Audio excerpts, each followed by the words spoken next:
김치는 맛있어야 한다. 아주 화끈하게 100% 국내산으로 신흥년 전통으로 햇섭 인증으로 화끈하게 맛있다. 화끈하게 통한다. 화통김치. 배추김치, 알짜김치, 총각김치, 깨들김치, 깍두기도 화통. 검색창에 화통김치. 아우 맛있어. 한글도 남보다 빨리 깨치고 참 똑똑했는데 갈수록 실력이 뒤처지는 것 같아 걱정이에요. 혹시 초등학교 교과서 본 적 있어요? 어려운 어휘가 너무 많아요. 학교에서는 어휘 개념을 하나하나 설명해줄 시간이 정말 부족하잖아요. 그럼 어떡하죠? 내 아이의 어휘만큼은 내가 책임져야죠. 어휘 공부의 정성.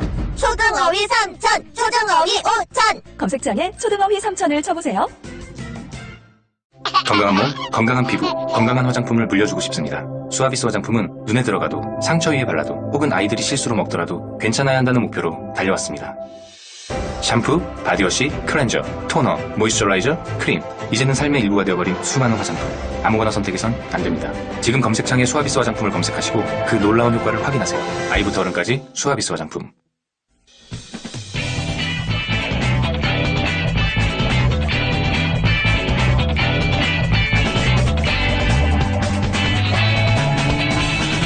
김어준의 뉴스공장. 네, 뉴스공장 저희 토론회 사상 가장 난장판이 되어가지고 항의 문자로 인해서 문자 시스템이 일시 다운됐습니다. 그래서 급 룰을 변경하겠습니다. 이제 3자 토론이다 보니까 어떤 분이 무슨 말 하는지도 잘 구분이 안 가가지고 더더욱 그런 것 같아서 저희가 지목해서 상대를 지목해서 한 번 얘기하고 지목받은 상대 한 번 답변하고 이렇게 기회를 한 번씩 드리는 걸로 일단 또 바꿔보겠습니다. 네. 자, 그러면 거꾸로 이번엔 3번, 2번, 1번 순으로 기회를 드리겠습니다. 네. 1부 때 우리 홍준표 후보가 제일 말을 많이 했으니까요. 홍준표 후보한테 제가 질문을 하겠습니다. 차했습니다. 차했으니까 준표에게. 좋습니다. 이렇게. 예. 지금 어제 그 뉴스가 어제 오후에 났는데 저 이게 말하기도 민망합니다. 아침부터. 뭔지 아시겠죠? JG 흥분제 얘기인데. 드디어 까시는구나. 그 홍준표 후보가 물론 예전이긴 합니다. 젊은 시절이긴 한데 자기 친구들하고 자기 친구가 여자를 자기 걸로 만들겠다라고 굳은 의지를 갖고 있는 남자친구, 자기 친구를 위해서 돼지 흥분제를 친구들과 함께 구해줬는데 그래서 실제로 시도를 했는데 실패를 했다. 이 얘기를 자기 자서전에 썼다는 겁니다. 이게 한 10년 전 정도에 쓰여진 자서전인데, 그 옛날에는 모르겠어요. 남녀 그런 관계 이런 것들이 지금과는 많이 다르죠. 그래서 그때는 나 젊었을 때는 그렇게 할 수 있다. 이렇게 할지도 모르겠지만 문제는 우리가 제기하는 문제는 이게 지금 책으로 쓰여진 거는 10년 전, 불과 10년 전이고 이미 홍준표 그때 의원이 정치 활동을 시작한 이후라는 점이죠. 근데 이게 어떤 의미를 가지고 있는 사건인지를 자기가 모르고 자랑하듯이 자기 자서전에 썼다는 겁니다. 물론 자기가 반성했다 이런 얘기는 했지만 이런 얘기를 꺼냈다는 것 자체가 굉장히 부끄러운 얘기인데 꺼냈다는 것 자체가 이 사건의 의미를 모르는 그런 사람이었다. 이게 지금 어떤 게 대자뷰가 되냐면 박근혜 대통령이 지금 탄핵 국면에서 자기가 무슨 짓을 했는지 깨닫지 못하고 있거든요. 예전에 70년대 몸에 밴 습성이 지금도 남아있어서 왜 이게 문제되는지를 모르는 그런 박근혜 대통령의 모습이 홍준표 후보의 책에서 느껴진다. 이겁니다. 자, 준표. 아니, 질문 2개 다 받고 하겠습니다. 한 명씩만. 아니요, 다 질문하세요. 혹시 질문하실 거죠? 요거 질문 있으시면 하시고 아니시면 같은 취지의 질문을 하실 거면 같이 하시고. 비싼 유인데요. 제인이 준표에게, 제인입니다. 더불어서 설거지를 마치 여성만이 해야 되는 가사일처럼 언급한 부분이 있는데 그것도 보면은 우리가 지금 21세기 2017년 대통령을 뽑는다 말씀입니다. 우리 준표님께서 연세가 많으신 거는 이해하는데 그 연세에 맞는 대통령을 뽑는 게 아니라 2017년부터 2022년을 대한민국을 이끌어갈 대통령을 뽑는데 지금 말씀하신 흥분제라든지 설거지라든지 이 개념 자체가 너무 올드하고 우리가 지금 살고 있는 동시대와 호흡하기에는 너무 동떨어진 이상한 나라에서 온 사람의 생각과 말이 그대로 노출되는 거 아니냐. 과연 우리 대통령 맞느냐. 왜냐면은 저희가 시간이 부족합니다. 질문도 너무 길면 안 되니까. 제가 답변할게요. 준표. 두 분께서, 준표입니다. 두 분께서 앞에 하도 말을 많이 했다고 하니까 짤막하게 하겠습니다. 말씀하신 우리 우리 왕자병 찰스께서 말씀하신 거는, 당시에도 책에서 이미 잘못된 일이라고 반성을 했습니다. 그리고 지금 생각해도 잘못된 일이라고 생각하고요. 그것이 불쾌하셨다면 우리 시청자 여러분과 국민들께 진심으로 사과드립니다. 다만, 지금으로부터 45년 전에 지금이랑은 좀 사회적 분위기가 다른 상황에서 혈기방장한 대학교 1학년 때 벌어진 일이라는 점을 너그럽게 국민들께서 감안해 주셨으면 좋겠고요. 설거지 문제에 대해서는 2차 토론에서 말씀드린 바와 같이 스트롱맨 하니까 좀 세 보이려다가 말이 좀 오버가 됐습니다. 그 점에 대해서도 정식으로 사과드렸고 그리고 실제로 집에서 설거지한다라고 또 커밍아웃까지 하지 않았습니까? 설거지 합니까? 우리. 예, 이제 질문했으니까 또 그럼 누가 할까요? 이번이 이제 지금 문제 근데 홍준표 후보 본인이 아니 사과를 잠깐만 저기 아니 그러니까 했다니까. 아, 사과했어요? 네네. 자, 2번이 그럼 이제 기회가 있습니다. 됐어요. 그 자기 질문들만 하지 마시고 제가 점잖게 우리 왕자병 찰스한테 좀 물어볼게요. 그렇게 하지 마시고. 왜 지금 그 어제 2차 토론회의 결론은 역시 우리 찰스에게는 좀 국적을 맡기기에는 좀 부족한 것 같다. 그죠? 특히 그 대북 송금 특검과 관련해서 갑자기 뜬금없이 공과 이론을 가지고 왔어요. 뭐 과는 뭐 말할 것도 없는데 대북 송금 특검을 아니 뭐 햇볕 정책을 그러니까 뭐 공과가 있다 얘기하면 뭐 이해할 수 있는데 대북 송금과 관계된 거를 공도 있다 이렇게 얘기하는데 공이 뭔지 좀 제대로 국민들한테 설명하지 할 필요가 있는 것 같아요. 자, 찰스. 제이는 질문 없습니까? 제이는 순서가 있으니까요. 아니, 그러니까 이거에 관련해서. 이거와 관련돼서는 질문이라기보다는 나중에 코멘트하겠습니다. 네, 알겠습니다. 공과 가가 있죠. 모든 정책에는. 그러니까 안희정 후보도 예전에 그 선의론 말씀하셨잖아요. 그러다가 이제 한번 되게 얻어맞으셨는데 이 대북 송금 특검을 왜 했느냐? 그 의도가 뭐냐? 목적이 뭐냐? 그거를 봐야죠. 아니, 남북 관계 회복과 평화로운 한반도 통일을 위해서 그 한 거 아닙니까? 그게 목적이었는데 그게 의도였고 물론 이게 나중에 절차상이나 방법상의 문제가 있어서 특검까지 벌어지는 문제가 있었지만 그런 부분은 이제 과죠. 그러나 이게 평화로운 남북관계 개선을 위해서 대통령은 헌법상 평화통일 의무를 지고 있는 사람입니다. 그런데 우리가 지금 문재인 후보도 주적 개념에 대해서 굉장히 말을 잘 못했지만 우리나라 대통령은 북한에 대해서 북한이 한편으로는 적의 의미도 있지만 다른 한편으로는 대화의 상대의 의미도 있단 말입니다. 국가보안법이 있는 것이고 남북교류협력법이 있는 겁니다. 이 두 가지 의무를 다 해야 되는 대통령 입장에서 북한과의 관계를 개선하려면 지금 현행법 테두리 내에서만 할 수 있는 데에는 한계가 있는 거죠. 그래서 시간 배정 좀 해주세요. 통치행위로서 대북 송금 특검을 진행했던 거죠. 그런 부분에 있어서 그것은 공이다 이렇게 얘기한 거죠. 그러면 저는 질문을 짧게 했으니까 한 가지만 제 입장을 코멘트하고 마무리할게요. 지금 목적과 수단의 관계에 있어서 목적을 위해서는 수단을 가리지 않아도 된다는 게 좌파적 시각이고요. 목적도 중요하지만 수단을 제대로 하지 않으면 안 된다는 것이 기본적으로 우파적 시각이거든요. 지금 4억 5천만 달러 갖다 준 것이 결국은 북한과 남북정상회담하고 노벨 평화상박을 받으려고 그런 거 아니냐. 이렇게 지금 계속적으로 의혹들이 제기돼 왔지 않습니까? 박지원 대표가 유죄 판결 받으면은 그 4억 5천만 원을 4억 5천만 원을 갖다 줬다. 이 부분은 무죄를 받았어요. 그것도 무죄 받은 이유를 제가 대검 중수부에 있었기 때문에 누구보다 잘 알고 있는데. 무죄를 받은 걸 부인하시는 거예요. 실체적 진실과 그다음에 그거는 증거 능력이 없다 그래가지고 김영한 당시 그분이 진술이 증거 능력이 없다고 하는 바람에 갑자기 저기 무죄를 받게 된 무죄는 무죄 아닙니까? 실체 부인하고 그러죠. 오늘 공부하기 충분히 된 것 같고요. 자, 1번의 제이는 김병기입니다. 우리 찰스에게 한번 물어보겠습니다. 지금 찰스 입장이 참 난감할 것 같아요. 그러니까 지금 대북 송금도 그냥 답변하는 게 공과 과 항상 양다리를 거친단 말입니다. 지금 스탠스도 보면 그런 건데 이쪽으로 제인이 남의 말할 건 아닌 것 같아요. 제인, 우리는 가슴에 손을 얹고 말씀하세요. 여기 맞겠습니다. 룰을 혼돈하지 마세요.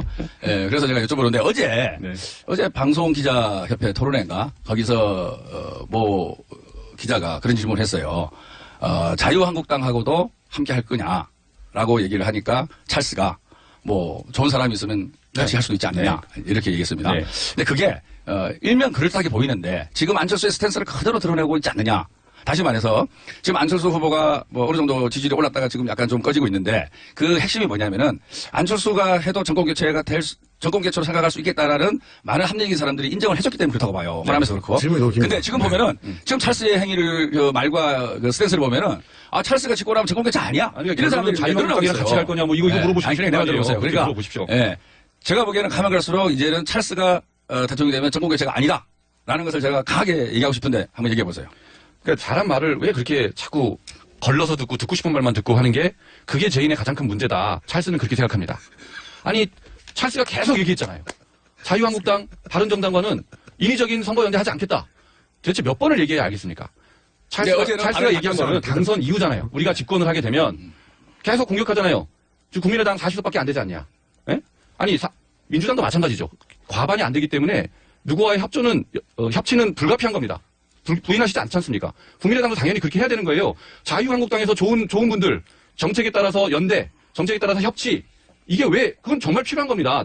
민주당이 그걸 전혀 안 하겠다고 하는 민주당의 자세가 그게 문제 아니에요? 무슨 국정을 이끌어가겠습니까? 지금은 포지셔닝의 시간이 다 돼서 선거 전략과 기획의 문제인데 자꾸 그 보수 우파에게 제인? 잠깐만요. 제인. 제가 질문 하나 할게요. 잠깐만요. 이게 시간이 저희가 1분밖에 안 남았습니다. 예. 저는 10초만 질문할게요. 1분밖에 안 남았기 때문에, 마무리를 질문으로 하실지, 그렇게 하시죠. 주장으로 하실지는 각자 정하시되, 저희가 3자 토론을 라디오로 처음 해봐가지고, 2부에서는 저희가 대혼란이 일어나는데 좀 낫습니다. 나은데, 시간을 많이 까먹었어요. 그러니까 질문을 하셔도 되고, 주장을 하셔도 됩니다. 한 번씩 이럴 테니까 1번부터 먼저 하세요. 네, 주장을 하셔도 되고, 반론을 하셔도 시간을 되고. 좀 정해주세요. 30초. 30초. 네. 이제 약 2주 남았습니다. 이 방송을 듣는 청취자 여러분. 정권교체 정말 우리의 소망이고, 이번에 안 하면 정말 대한민국의 미래가, 어렵다고 봅니다. 정말 누가 하면 잘할 수 있는지 이제 알 것 같아요. 정말 그동안에 잘 준비되고, 정말 고민 많이 하고, 그리고 진짜 대한민국을 짊어나갈, 그리고 진짜 정권교체, 우리 문재인과 한번 해보지 않으시겠습니까? 우리 문재인 지지자, 화이팅! 자, 2번. 예, 빠라 냄새 나지 않는 준표입니다. 지금으로부터 약 2주 전 문재인 대세론이 세상을 지배했지만 그것은 붕괴됐습니다. 현재 양강구도라고 하지만 안철수 후보 찰스의 본질이 드러나면서 서서히 분위기가 바뀌고 있습니다. 찰스의 본질은 호남 이중대이고 박지원의 얼굴마담이고 부인의 1+1 교수 채용 특례 등에 대해서 아무런 대답을 하지 않고 있습니다. 안보도 오락가락하고 있고 그리고 사드에 대해서도 당론조차 못 바꾸고 있습니다. 홍문표의 비행기가 서서히 이륙하고 있습니다. 홍문표가 누굽니까? 홍준표의 비행기가 서서히 떠오르고 있습니다. 과거에는 한광등이라더니. 홍직문이 맞는 말이지만, 맞는 말이라고 주장한 사람이 있었지만, 지금은 안찍문으로 바뀌고 있습니다. 4월 12일 재보선 결과가 공전적으로 말해주고 있습니다. 30초 다시 하셨어요. 네. 마지막으로 한마디 하겠습니다. 진정으로 대한민국과 자유민주주의를 사랑하는 국민 여러분, 홍을 찍으면 홍이 됩니다. 자, 3번. 질문 좋고 주장으로. 네, 잘 습니다. 두 분 말씀은 내일이 꼭 투표일 같아요. 지금 투표 초반입니다. 지금 아직도 갈 길이 멀고요. 우리 국민의당 안철수 캠프도 끝까지 열심히 할 겁니다. 다만 오늘 우리 3자 토론을 했는데 여기서도 청취자 여러분들 여실히 느꼈지 않습니까? 많이 하면 3명이 하면 이렇게 꼬여가지고 무슨 말을 하는지 알아들을 수가 없습니다. 그래서 우리 국민들과 청취자분들, 시청자분들이 정확한 판단을 할 수 있도록 하기 위해서는 5자 토론 필요합니다. 그러나 국민들은 어차피 양강구도에서 선택을 할 수밖에 없는데 그 많은 국민들을 위해서 양자 토론, 끝장 토론 이게 반드시 성사되어서 국민들이 정확한 판단을 할 수 있도록 해주셨으면 좋겠습니다. 공장장님 부탁드립니다. 저희가 저한테 부탁해봐야 소용없고요. 그럼 피디님. 방송통신 심의규정 위반이에요. 자, 오늘 여기까지 하고요. 저희가 한번 해보니까 룰을 어떻게 해야 될지 감이 왔어요. 다음에는 훨씬 더 재밌게 할 수 있을 것 같거든요. 세 분이 꼭 똑같이 섭외한다는 모자는 없습니다. 자, 그러면 토론 여기까지 하고 마치겠습니다. 지금까지 문재인 후보 캠프의 김명욱 대변인님 감사합니다. 네, 고맙습니다. 홍준표 캠프의 정준길 대변인님. 네, 수고하셨습니다. 안철수 후보 캠프의 장진영 대변인님. 네, 불러주셔서 감사합니다. 또 떨어졌어. 너 또 입사시험 봤어? 아니, 차량용 핸드폰 거치대 말이야. 여러 개 사봤는데 실패의 연속이야. 떨어지고 시야 가리고 운전석에서도 멀고 뭐 좋은 거 없을까? 싼 것만 찾으니까 그렇지. 제대로 된 거 하나 사서 편리하게 쓰는 게 더 낫지. 그런 게 있어? 그럼 있지. 1, 2, 3 할 때 2. 힘 세다 할 때 힘. 2 힘. 투 힘? 2배로 힘이 세다는 건가? 네이버 검색창에 2 힘을 검색해보세요.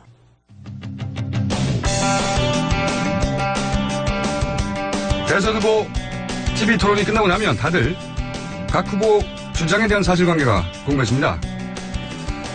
서울대와 언론사들이 함께 만든 SNU 팩트체크 시스템이 있어서 화제입니다. 서울대 팩트체크 센터의 정은영 센터장 전화 연결됐습니다. 안녕하세요. 네, 안녕하세요. 자, 저도 이번에 처음 알았는데요. 이 서울대 팩트체크 시스템을 만드신 이유가 뭔가요? 최근 몇 년간에 전 세계적으로 가짜뉴스가 기승을 부리는 가운데 한국에서도 박근혜 전 대통령의 탄핵하고 조기 대선 전국을 거치면서 정치적인 선동의 목적을 가진 가짜뉴스가 다량으로 제작이 되고 유통이 돼서 국민들이 공적 사안에 대해서 올바른 이해를 갖는데 큰 해악을 미치는 현상이 목격되고 있습니다. 가짜뉴스를 껌껌이 찾아내서 통제하는 방법으로 가짜뉴스를 줄어들게 만들 수는 없습니다. 정보 소비자이자 주권자인 국민들이 사실 확인이 제대로 된 뉴스를 꾸준히 접함으로써 스스로 삶을 결정하는 중요한 공적 사안에 대한 식견을 높이는 게 근원적인 해결책이 될 수 있다고 저희들은 보았습니다. 이를 위해서는 저널리즘의 사실 확인의 수준이 한층 높아져야 되는 한편 또 공급량 또한 확대되어야 사회적인 확산이 수월해질 수 있다고 보았어요. 그래서 이 문제를 해결하기 위해서 저희 서울대 언론정보학과 이준환 교수팀이 저희와 제휴한 16개 언론사에 실리는 팩트체크 기사의 검증 결과를 사실부터 거짓까지 5점 척도로 점수를 매겨서 대기반의 바늘로 보여주는 시스템을 개발했습니다. 그렇군요. 그러니까 예를 들어서 TV 토론 있고 난 이후에 후보들 사이에 각 주장인데 그 관계, 사실관계가 어떤지 일반인의 관점에서는 정말 확인하기 어려운데 언론사들이 그런 쟁점에 대해서 사실관계는 이러하다고 보도를 하면 그 언론사들의 보도를 기반으로 이 팩트센터 죄송합니다. 왜 이렇게 발음이 안 돼. 팩트체크센터에서는 5점 정도로 점수를 먹여서 한눈에 볼 수 있도록 이 홈페이지가 있는 거죠? 예, 그렇습니다. 홈페이지에서 척도의 점수도 예. 제가 매기는 것은 아니고요. 예. 그 판단을 한 언론사들이 이 제출을 하면서 척도의 점수까지, 그러니까 거짓부터 사실까지 같이 매겨서 제출을 하게 됩니다. 그렇군요. 이 언론사들이 팩트체크센터에 기사를 링크하면서 그때 이미 그 사실관계에 대한 5점 척도 점수를 산정해서 보내는군요. 네, 아하, 그렇군요. 근데 이게 듣다 보니까 정보기관이나 다른 곳에서 해야 될 것 같은데 서울대에서 왜 이런 작업을 직접 하셨습니까? 예, 우선 이 정부기관에서 이걸 하게 된다면요, 언론행위의 참과 거짓을 가리는데 개입한 그렇죠. 표현의 자유의 보장이라는 헌법적 가치 수호에 비추어서 바람직하지 않다고 볼 수 있습니다. 그리고 가짜뉴스를 법규로 막는 데에도 한계가 있죠. 한때 저작권법이 인터넷 컨텐츠를 퍼나르는 모든 청소년들을 범죄자로 만들 뻔했던 것처럼 법적 제재 일변도의 규제도 자칫 소셜미디어를 통해서 뉴스를 주고받는 다수 국민들을 범법자로 만들 우려가 있습니다. 그렇다고 해서 가짜뉴스의 온상인 정치권이 가짜뉴스를 가려내는 판정관의 역할을 맡을 수도 없고요. 그러다 보니까 결국 공공부문인 대학과 언론이 주도하는 협업형의 팩트체킹의 방식이 정보 소비자들의 신뢰를 얻을 수 있는 적절하고 새로운 모델로 제시가 됩니다. 가까운 예로 미국에서는 2004년에 미국 대선을 앞두고 펜실베이니아 대학의 아넨버그 공공정책센터가 2003년 12월에 팩트체크.org를 개설했고요. 현재까지 꾸준히 활동을 이어오고 있습니다. 알겠습니다. 우리나라에서는 이런 시스템이 처음 등장한 것 같은데. 그리고 이제 유권자들한테 굉장히 도움이 될 것 같아요. 토론이 있자마자. 예.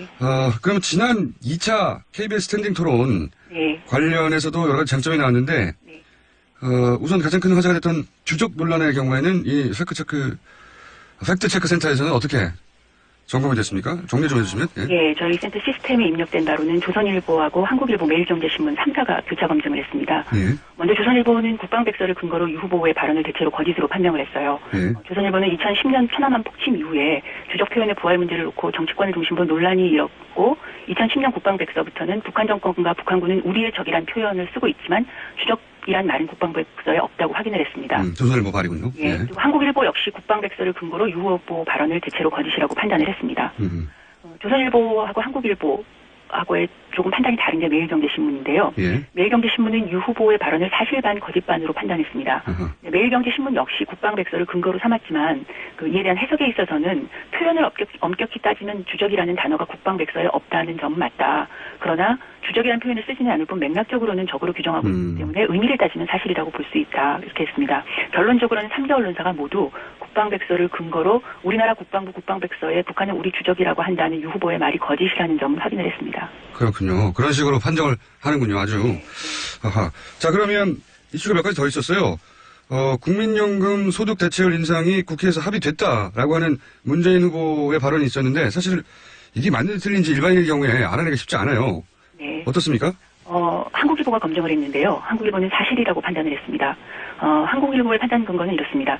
2015년 초에 공무원연금 개혁 당시에 새누리당과 새정치민주연합, 즉 현재 더불어민주당이 국민연금의 소득 대체율을 50%로 올리는 방안을 함께 추진하는 안에 합의했습니다. 그러나 청와대의 반대로 최종 합의문에는 사회적 기구를 설치해 소득 대체율 50% 등에 대한 적정성과 타당성을 검증한다고만 명기를 했다가 이후에 2015년 10월에 보건복지부가 이에 반대한다는 입장을 공식적으로 밝히면서 흐지부지 됐다는 거죠. 토론회에서 유 후보가 참여정부 시절에 국민연금 소득 대체율을 낮추기로 해서 현재 수준까지 왔는데 또 50%로 올린다고 하면 어떻게 하느냐라고 거듭 공격한 것에 대해서 한국일보는 이것은 유 후보가 몸담고 있던 당시 여당 새누리당이 합의를 해놓고도 이를 적극적으로 이행하지 않았던 것이 이유라면서 문재인 후보의 발언이 사실이라고 판단을 했습니다. 그렇군요. 이 언론사가 어떤 촉도로 기사를 쓰고 나서 점수를 날리니까 아주 판단하기 쉽군요. 자, 그리고 또 심상정 후보와 문재인 후보 간의 공방 중에 아동수당이 2분의 1로 줄었다. 라고 하는 공세가 있었어요. 예, 이 관계에도 다른 언론이 있었습니까? 네. 심상정 후보의 발언에 대해서는 조선일보가 팩트체크를 했는데요. 대체로 거짓이라고 판단을 했습니다. 심 후보의 아동수당 관련 주장은 민주당이 4월 13일자에는 보도자료에서 아동수당 연평균 5조 2천억 원 소요라고 했다가 17일 선관위 공개자료에서는 연평균 2조 6천억 원으로 바꾼 것에 기초한 것인데요. 민주당이 착오로 발표한 공약과 선관위 공개자료를 비교한 것이기 때문에 거짓이라고 할 수는 없다는 게 조선일보가 심상정 후보 발언이 대체로 거짓이라고 판단한 이유입니다. 심상정 후보 주장이 대체로 잘못됐다고 네네. 조선일보가 판정했군요. 예, 착오로 발표한 공약을 선관위 공개자료하고 비교한 것을 거짓이라고 할 수는 없다고 본 거죠. 그렇군요. 이게 이제 다른 언론사들과 함께 팩트체크 지수로 서울대 이 센터에서 발표된다는 걸 아는 상태에서 언론들이 팩트체크를 하기 때문에 이 사실관계에 대한 언론의 해석은 좀 다를 수 있지만 사실관계 자체는 언론이 꼼꼼하게 따지겠군요. 지금 말씀 들어보니까. 예, 그래서 시스템 자체에 근거가 무엇인지를 밝히도록 시스템이 내장이 되어 있습니다. 그래서 항상 그 근거 자료들을 밝히고 있습니다. 언론에 대해서도 긴장감을 주는 시스템인 것 같습니다. 그래서 어떤 발언에 대해서 여러 언론이 동시에 체크할 수 있으니까요, 그죠? 예, 서로가 서로를 지켜보는 그 효과들은 있죠. 아주 훌륭한 시스템 같은데. 자, 하나 정도 더 해볼까? 시간이 거의 다 됐는데. 홍준표 후보의 또 공세가 이런 게 있었습니다. 문재인 후보가 지난 2차 토론은 거의 문재인 후보에 대해서 다 공세가 이루어져서 사실 팩트체크도 문재인 후보가 받은 공세에 대해서 할 수밖에 없는데 홍준표 후보가 김무사령관에게 국가보안법 폐지에 나서달라고 요구했다. 문재인 후보가. 이런 공세가 있었는데 이 사실관계도 체크된 게 있습니까? 예, 이건 한국일보가 팩트체크를 했는데요. 현 단계에서는 참거짓으로 판명하기가 어렵다면서 판단 유보를 했습니다. 그러니까 저희가 5점 척도가 있고요. 그 5점 척도와 별개로 판단 유보가 또 하나 있습니다. 한국일보가 그 판단 유보를 선택한 건데요. 한국일보는 팩트체크를 위해서 송영근 전 기무사령관을 토론의 다음 날인 어제 전화로 인터뷰를 했어요. 그래서 이 전화 인터뷰에서 송 전 사령관은 당시에 노 전 대통령 얘기를 듣고 나와서 헤어질 때 내가 차에 타기 직전에 문 후보가 국보법 폐지에 총대를 매달라고 했다면서 하지만 당시에 내가 평생 군에 몸담은 사람이고 간첩 전문 기무사령관으로 찬성할 수가 없어서 그냥 듣고 끝냈다고 말했다고 그 기사에서 밝혔습니다. 송 전 사령관의 기억에 따르면 기무사령관에게 요구한 적이 없고 열린우리당에서 국가보안법 폐지를 위해서 노력한 바는 있다는 문 후보의 답변은 거짓이 됩니다. 하지만 한국일보는 송 전 사령관과 문 후보 두 사람만이 알고 있는 사실이기 때문에 이에 대한 문 후보의 더 정확한 설명이 뒤따라야 최종적인 진위 판단이 가능할 것으로 보인다면서 판단 유보를 했습니다. 알겠습니다. 합리적인 시스템인 것 같습니다. 그러니까 여기서 홍준표 후보의 주장은 거짓이든 참이든 판단할 수가 없겠군요. 왜냐하면 일단 김무사령관의 발언 자체를 그 진위를 판단할 수 없기 때문에. 예, 단 두 사람 사이에 그렇기 때문에 판단하기 어렵다는 것이죠. 한국일보. 알겠습니다. 굉장히 토론회 후에도 도움이 될 것 같은데 그 홈페이지 주소가 어떻게 되죠? 네, factcheck.snu.ac.kr입니다. 포털에서 서울대 팩트체크센터 해도 나오는 거죠? 예, 그렇습니다. 그리고 포털 네이버에 19대 대선 페이지의 팩트체크에도 저희 SNU 팩트체크가 제공이 됩니다. 알겠습니다. 오늘 말씀 감사하고요. 저희가 다음 토론 후에 다시 한번 연결하겠습니다. 감사합니다. 감사합니다. 지금까지 서울대 팩트체크센터 정은용 센터장이었습니다.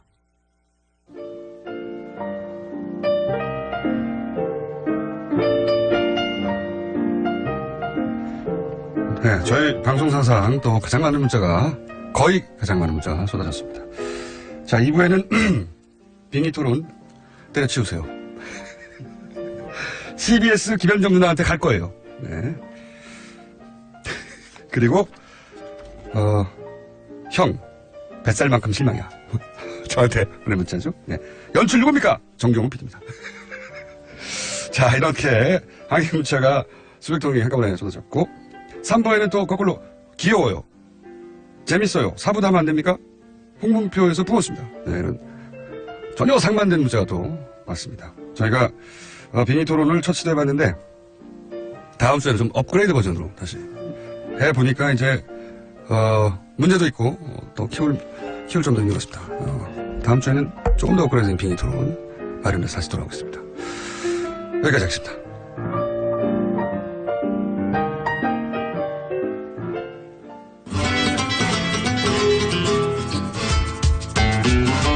자, 대선이 가까우면서 이번에 중간중간 찬밥이 되는 경우가 있습니다. 워낙 중요한 사안들이 많아서 그래서 격주가 될 때도 있을 수 있을 거고 대선 때까지 한 번도 못 볼 수도 있을지도 모릅니다. 이번 주는 나오셨어요? 예, 홍병입니다. 안녕하십니까. 예. 먹는 일이 제일 중요한데 그 정치가 뭐라고 먹는 이 중요한 시간을 갖다가 자꾸 이렇게 빼고 이러시는지. 아니 돌발적으로 사안이 생기고 그러면은 아이고 황교안 선생님이 제일 만만하니까. 국회에서도 뭐 그랬다 그러잖아요. 밥 먹고 합시다. 먹는 게 제일 중요해요. 알겠습니다. 자, 나오셨을 때 마음껏, 마음껏 전통이나 기타 등등 고정관념 파악해 주십시오. 자, 오늘은 뭐가 무너집니까? 무너지시다가. 요즘 혼밥 이야기들이 많습니다. 그렇죠. 네. 혼자 밥 먹는 분들이 많아요. 정말 많아요. 네. 근데 식당도 바뀌었습니다. 예전에는 혼자 가서 예를 들어서 고기 먹고 싶어도 안 줬거든요. 요즘은 혼자 먹는 고깃집도 있어요. 그래서 그냥 혼자 밥 먹는 게 어때 하는 이런 사회적 분위기가 만들어져 있어요. 점점 더. 일본이 그렇다고 했었죠. 그것도 더, 음식을 더 즐기는 게 좋은 거 아니냐. 간섭하지 마라. 이렇게 이야기하는데 사실 이 혼밥이라는 게 인간 동물의 전통으로 보자 그러면 굉장히 위험한 일일 수 있거든요. 그렇군요. 혼밥이 지금 혼나는 시간입니까? 네. 여느 동물과 달리 인간은 음식을 쾌락으로 만들었어요. 입안에 음식물을 넣고 맛을 즐기는 이런 동물이죠. 다른 동물들은 이런 거 없습니다. 근데 먹기 바쁩니까? 그렇죠. 근데 왜 이렇게 음식을 쾌락으로 만들었냐 하면 먹어낼 수 없는 음식도 먹어내기 위한 전략이거든요. 그거는 무슨 말인가요?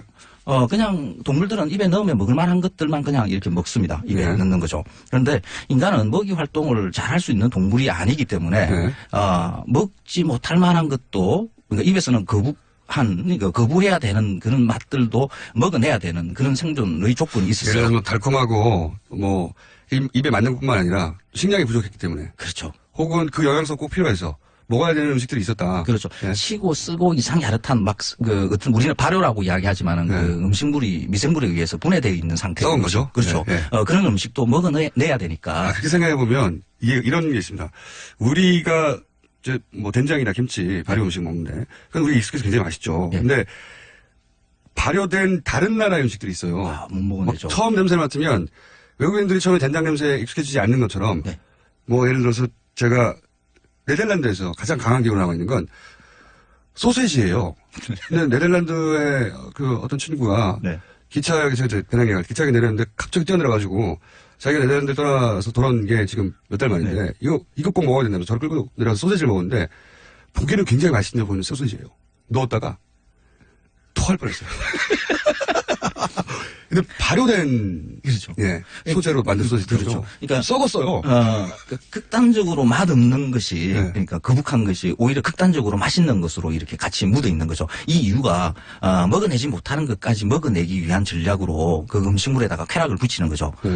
이거는 인간 동물만이 할 수 있는 일이에요. 근데 이 음식에다가 쾌락을 붙이는 이 일이 인간의 머릿속에 뇌 속에 있는 그 신경세포에 의한 작용을 로 만들어지는 거예요. 머릿속에는 혼자서 이 음식물을 먹어서 이거는 맛있는 것이야 하고 몸으로 이렇게 만들지는 못해요. 이거 그러니까 먹지 못할 이런 이상야릇한 음식을 먹어내는 것은 본능이 아니라 문명이거든요. 어릴 때부터. 그렇죠. 그 소세지를 저도 어릴 때부터 먹었으면 맛있게 먹겠죠. 그렇죠. 이 문명의 맛을 제대로 즐기려 하면 혼자서 그 음식을 쾌락으로 만드는 게 힘드니까 다른 사람의 쾌락을 머릿속에 복사하는 그런 능력을 만들었어요. 인간은 머릿속에 거울신경이라는 게 굉장히 크게 발달해 있어요. 밥 먹는 얘기하다 진화심리학까지 지금. 그거 굉장히 중요하죠. 이 인간의 모든 문명의 시작은 이 거울신경에서부터 시작하는 것이라고 봐야 됩니다. 이 거울신경이라는 것은 상대방의 감정들, 쾌락들, 슬픔들, 그 모든 것을 그냥 복사를 하는 그런 신경 조직이 우리 뇌 속에 이렇게 있습니다. 그러니까 나 혼자가 아니라고 생각하면 좀 더 안전하게 느껴지니까. 그렇죠. 그렇죠. 이 거울신경이 크게 발달하니까 이게 모든 인간이 이제 사회적 동물로 이렇게 만들어질 수 있는 조건이 된 거죠. 저 친구가 맛있게 느끼는 걸 나도 맛있게 느끼게 되는 거죠. 그렇습니다.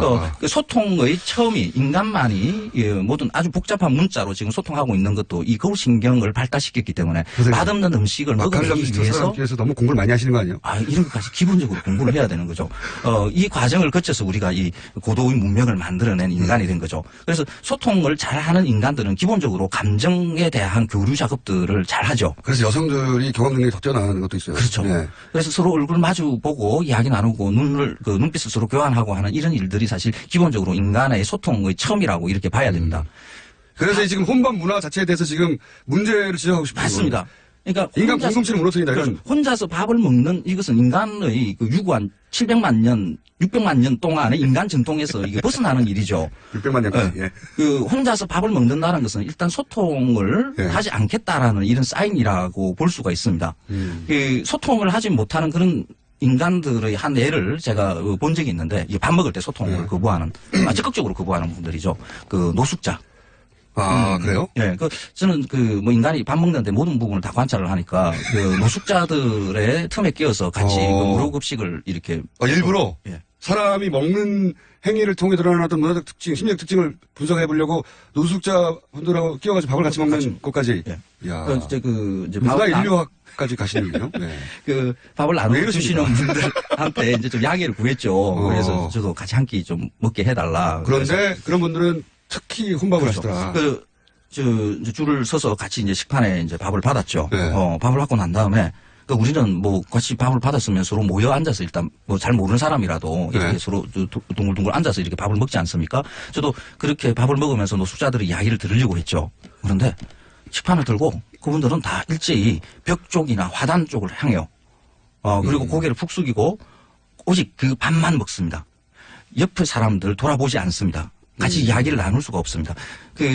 그분들은 인간들 간에 소통하는 이 방법을 완전히 잃으신 거죠. 혹은 거부하시거나. 일시적으로. 뇌에 큰 고장이 발생을 한 거죠. 그러니까 노숙자라는 분들이 경제적 능력이 없거나 뭐 그런 것에서부터 발생하는 것이 아니라 마음의 병이 굉장히 큰 거죠. 다른 사람하고 소통하지 않겠다라는 그런 적극적인 것 때문에. 밥은 한마디로 같이 먹어야 되는 거라고 지금. 그렇습니다. 네. 밥을 혼자 먹는다는 것은 소통을 거부하겠다라는 인간 동물이 가지고 있는 가장 큰 특징인 이 소통의 방법을 거부하는 그런 일이 될 수가 있거든요. 이런 것도 있어요. 그러니까 한편으로는 그렇게 인간 관계가 주는 스트레스도 있지 않습니까? 관계가 주는 스트레스. 있죠. 감정노동. 네. 그게 싫어서 그냥 나는 좀 단절되더라도 혼자 밥을 먹겠다고 하시는 그걸 분들. 극복을 해야 되는 거죠.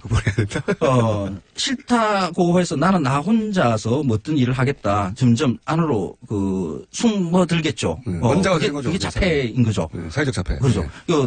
단절시키고 나는 내 혼자 밥 먹고 나 혼자 생각하고 나 혼자만의 다른 사람들 생각들을 싣고 나 혼자만의 말을 할 거야 하는 이런 순간 우리 박근혜 대통령한테서 그걸 받지 않습니까? 박근혜 대통령이 일본 박근혜 대통령 사례는 충분히 이해하는데 일본은 그러면 비슷한 맥락에서 해석하세요. 일본의 문화. 그렇죠. 정상적으로 행복하게 사람들이 살 수 있는 그런 나라로 저는 보지 않습니다. 식문화에 있어서는. 그렇죠. 과당 경쟁들 그리고 눈치 보게 만드는 그런 사회들. 그러니까 일본이 사실 민주공화정의 국가로 제대로 넘어가지는 못하고 정치는 후지다라는 얘기를 참 많이 하죠. 북에서부터 이상야릇하게 사실 우리보다도 더 민주공화 질서가 제대로 안 잡혀 있는 국가 중에 하나라고 이렇게 봐야 되겠죠. 뭐 경제적 수준이나 다른 수준에 비해서 정치가 참 후진 그렇죠. 이런 평가를 받죠. 거기서는 개인의 취향의 것인 것처럼 이렇게 모양을 만들고 이게 파편화되어 있는 사회죠. 그래서 파편화된. 개개인이 행복한 사회인가 하는 것은 사실 저는 의문을 가지고 그래서 있어요. 지금 그걸 걱정하시는 거예요. 우리도 점점 밥을 혼자 먹는 거 1인 가구에 대해서 그게 이상한 게 아니라고 자꾸 해석해 주는데 그러지 마라. 그러면 안 됩니다. 그러지 마라. 어쩔 수 없이 혼밥을 하는 경우들이 많기는 해요. 그렇죠. 저도 뭐 일하다 보면 뭐 혼자서 밥을 먹어야 될 때가 혼고기를 많거든요. 좀 가끔 하거든요. 그렇죠. 근데 그 상황은 어쩔 수 없는 경우라고 생각을 하고 적극적으로 친구나 좋아하는 사람들이나 가족이나 같이 밥 먹으려고 하는 노력들을 해야 되는 거죠. 혼육을 제가 가끔 하는데 네. 이것은 혼밥과 구분되는 행위입니까? 아니면 뭐 혼밥이나 같은 거죠. 별로 좋은 거 아닙니다. 그게 아니 아침에 고기를 먹자 그러면 다들 안 먹어가지고 제가 아침부터 고기 먹는 사람이 어디 있어요. 식성을 바꾸셔야죠. 자 그럼 맛 칼럼니스트로 오늘은 특별한 음식이 아니라 이 문화에 대해서 문제 제기를 하고 싶은 거거든요. 네. 이 문화가 어쩔 수 없는 부분도 있지만 1인 가구가 많아서 네. 근데 그것을 긍정적으로 포장하지 말자. 그렇습니다. 적극적으로 혼밥을 하지 말자라고 이야기를 해야 됩니다.